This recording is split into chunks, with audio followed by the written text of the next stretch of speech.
नमस्कार दोस्तों, stock market studies में फिर से एक बार आपको बहुत-बहुत स्वागत है। तो आज यहाँ पे मैं बात करूँगा एक टेलीकॉम सेक्टर से जुड़े हुए कंपनीज़ के बारे में। देखिए टेलीकॉम इंडस्ट्रीज़ में जो नंबर 1 पोज़ीशन में है वो है भारती एयरटेल। उसके बाद अगर नाम देखा जाए तो अभी फ़िलहाल के लिए जो लिस्टिंग है जितने सारे कंपनीज़ तो उनमें से देखा जाए तो वोडाफ़ोन आइडिया। मगर वोडाफ़ोन आइडिया का तो हालत बहुत ख़राब है और कुछ दिन पहले मैं आपको एक वीडियो भी बना के दिया कि जो इंडस टावर है जिस जिस कंपनी के माध्यम से हर टेलीकॉम सेक्टर टावर को मतलब कम्युनिकेशन किया जाता है टावर के माध्यम से कस्टमर को सर्विसेज देते हैं। तो वो इंडस टावर ने वोडाफोन आइडिया के ऊपर जो ड्यूज थे जो पेंडिंग था पैसे का वो पेंडिंग 1 मंथ के टाइम दिया है, उस मंथ के अंदर अंदर उसको पेमेंट करना है। अगर वो पेमेंट नहीं कर पाएंगे तो कंपनीज के लिए बहुत बड़ा खतरा बन सकते हैं। तो मेरे हिसाब से वोडाफोन आइडिया अभी देखा जाए तो टेलीकॉम इंडस्ट्रीज में सेकंड पोजीशन में था, आज वो सेकंड पोजीशन में नहीं है। देखा जाए तो लिस्टिंग हुआ जितने सारे कंपनी से उनमें से थर्ड पोजीशन में चला गया है।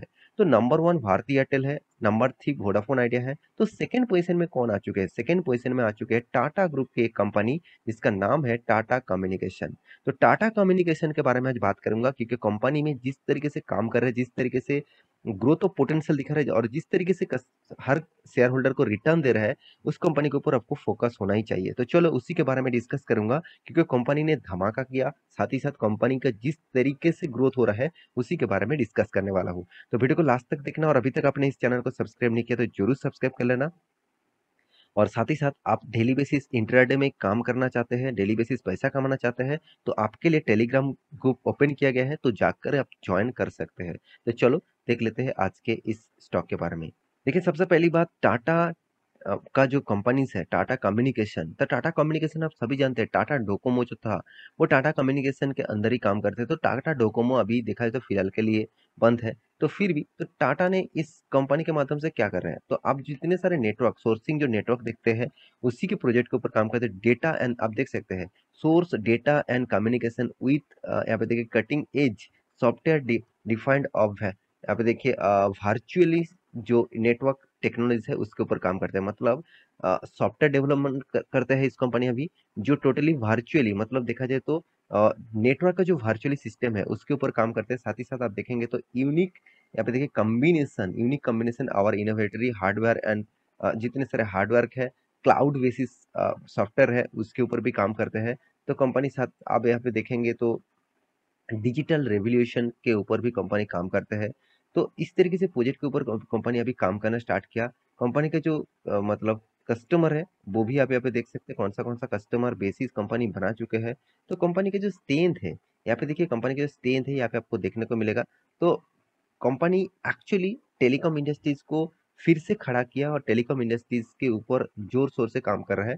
देखिए मुझे लगता है फ्यूचर में रिलायंस जियो जिस तरीके से रिलायंस के ऊपर फिर से टेलीकॉम सेक्टर के ऊपर एंटर हो चुके हैं।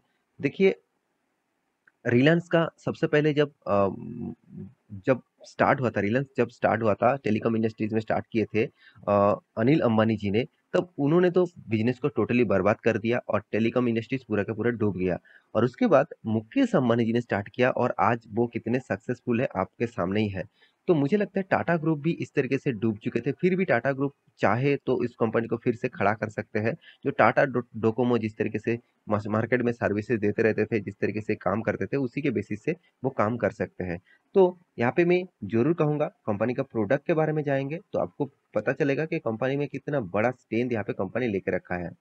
देखिए इसका प्रोडक्ट के बारे में बात करें तो कंपनी का प्रोडक्ट आप देख सकते हैं नेटवर्क के ऊपर है, बिजनेस कोलाबोरेशन के ऊपर है, क्लाउड बेसिस है। साथ ही साथ यहाँ पे देखिए यहाँ पे मीडिया एंड एंटरटेनमेंट इंडस्ट्रीज के ऊपर भी है, मार्च मैनेज सिक्योरिटीज के ऊपर भी है एंड मोबिलिटी के ऊपर भी है। तो कंपनी का जो बिजनेस मॉडल है वो टोटली डिजिटलाइज के ऊपर कंपनी काम करता है, तो टेक्नोलॉजी के बेसिस के ऊपर काम करते हैं। तो अभी इस कंपनी ने किस तरीके से ग्रोथ किया, किस तरीके से कंपनी का ग्रोथ हो रहा है वो आपको जानना है। तो उसको जानने के लिए आपको कंपनी का क्वार्टर का रिजल्ट आपके सामने मैं डिस्कस करूंगा। इस बार कंपनी ने किस तरीके से क्वार्टर का रिजल्ट पब्लिश किया और क्वार्टर 2 का रिजल्ट अनाउंसमेंट पिछले दिनों में हो गया था, तो उसी के बारे में डिस्कस करने वाला हूँ। तो चलो वीडियो को पूरा देखते हैं, यहाँ पे आपको बहुत इंफॉर्मेशन आपको मिल ही जाएगा। तो आप देख सकते हैं यहाँ पे जो फर्स्ट जो कॉलम है वो क्वार्टर 2 का रिजल्ट, मतलब इस बार सेकंड जो कॉलम है वो क्वार्टर 1 का रिजल्ट एंड थर्ड जो कॉलम है वो क्वार्टर 2 का रिजल्ट। तो तीनों रिजल्ट आपके सामने दिया गया है। तो टोटल इनकम के बारे में बात करूँ तो इस बार कितना 4,467 करोड़ का, पिछले बार था 4,544 करोड़ का, और पिछले साल में था 4,200 करोड़ का। इसका मतलब पिछले बार कंपनी का इनकम ज्यादा था, पिछले सालों की तुलना से इस बार इनकम ज्यादा हुआ है। तो चलो इनकम में छोटा मोटा करेक्शन इधर उधर देखने को मिला, अभी देखना है बाकी परफॉर्मेंस किस तरीके से हुआ। तो कंपनी का इनकम के बारे में तो बात कर चुका हूँ। अभी एक्सपेंस, तो एक्सपेंस किस तरीके से हो रहा है आप देख सकते हैं। नेटवर्क एंड यहाँ पे देखिए ट्रांसमिशन का जो एक्सपेंस है, साथ ही साथ एम्प्लॉय का जो कॉस्ट है, फाइनेंशियल कॉस्ट है, डेप्रिसिएशन कॉस्ट है, साथ ही साथ अदर्स एक्सपेंस है। तो कुल मिलाकर जितने सारे एक्सपेंस हुए इस बार, जो टोटल एक्सपेंस हुआ करीबन करीबन 3,950 करोड़ का, पिछले बार था 3,850 करोड़ का, पिछले साल में था 3,693 करोड़ का। इसका मतलब पिछले बार इनकम भी ज्यादा किया था और एक्सपेंस को भी कंपनी अच्छी तरीके से कंट्रोल में रखे हुए थे। तो कंपनी का अभी टोटल टैक्सेस के बारी, तो टैक्सेस भी पेमेंट यहाँ पे कंपनी को करना पड़ा। तो टैक्सेस पेमेंट करने के बाद कंपनी के total profit for the period आपको देखना पड़ेगा। तो प्रॉफिट फॉर द पीरियड आप देखेंगे तो कंपनी इस बार कितना प्रॉफिट किया आप देखेंगे, तो कंपनी का प्रॉफिट जो हुआ करीबन 534 करोड़ का, पिछले बार था 544 करोड़ का, पिछले साल में था 426 करोड़ का।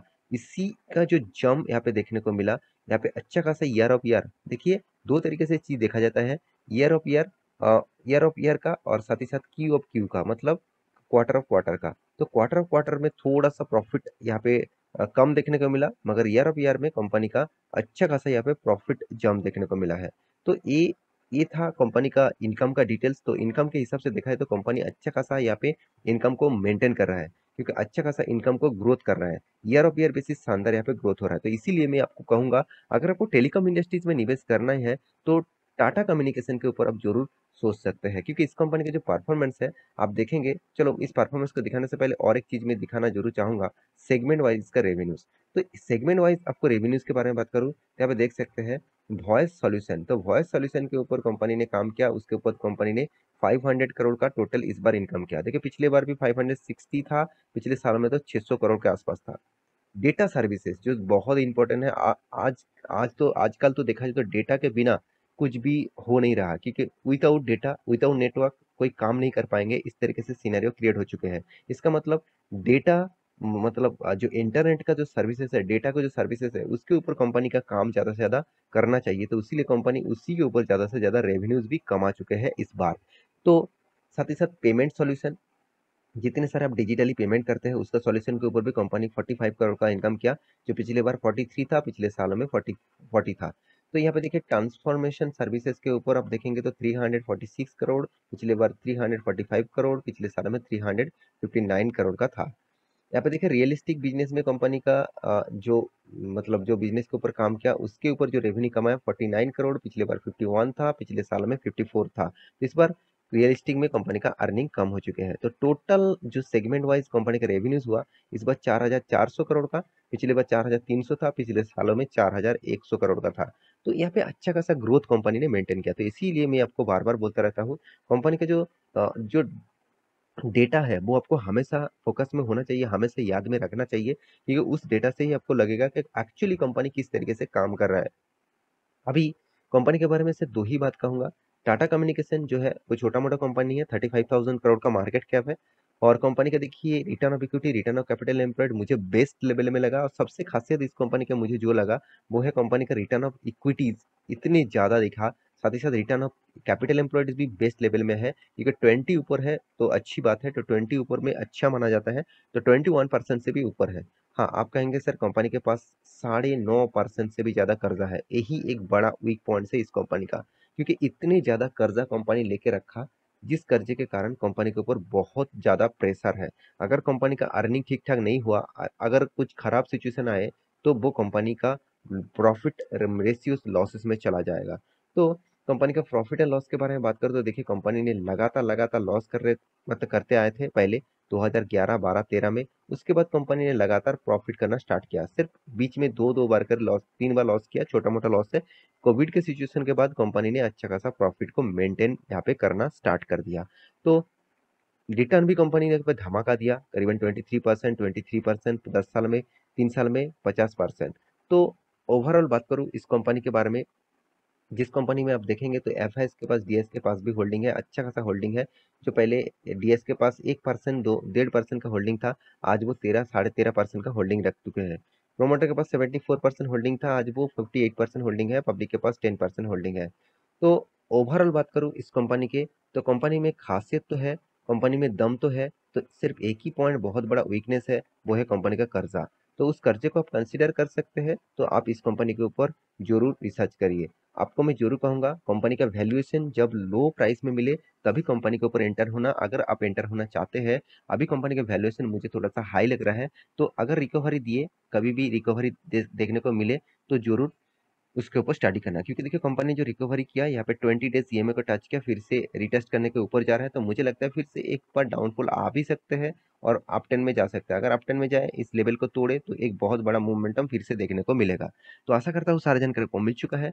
मेरे वीडियो कैसे लगा जरूर कमेंट करना। इसी तरीके से वीडियो पाने के लिए चैनल को सब्सक्राइब भी करना। मिलते नेक्स्ट नया स्टॉक लेके, तब तक के लिए अच्छे से रहिए, अपने ख्याल रखिए, बाय बाय।